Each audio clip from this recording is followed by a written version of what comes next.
সদাই সত্য কথা বল, সৎ পথে চল, ওরে আমার পাগল মন।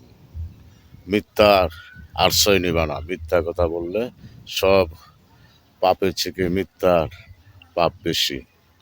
তোমরা মিথ্যা কথা বলো, কথায় কথায় বলো নবীজি আমাদের মতন।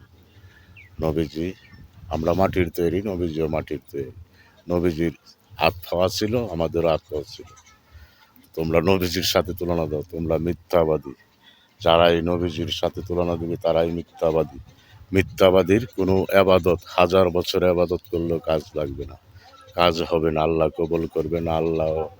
আল্লাহর রাসূল তোমাদেরকে নবীজি উম্মত বলে গ্রহণ করবে না। তোমরা আল্লাহর রসুলের হেদায়েত পাইবা না, কবরে হাসরে মিজানে কোনো জায়গায় পাইবা না। তো তোমাদেরকে বিশেষ করে অনুরোধ করে বলছি, তোমরা এখনো সুযোগ আছে, তওবা পড়ে নবীজির উম্মত হওয়ার চেষ্টা করো, তা না হলে তোমাদের গতি নেই। কবরে হাসরে মিজানে কোথাও তোমাদের গতি নেই। পরে বেহেশতে যেতে পারবে না, দোজখও যেতে পারবে না, মধ্যস্থলে পরে হাহাকার করবে, সেদিন কোনো কাজে আসবে না। এখনো সময় আছে, ভালো হয়ে যাও, তা না হলে কোনো জায়গায় গতি থাকবে না। এই দুনিয়া তো তোমাদের চেহারা বাঁদরের মতো হয়ে যাবে, জানোয়ারের মতো চেহারা হবে যারা আল্লাহর রাসূলকে বলো আমাদের মতন।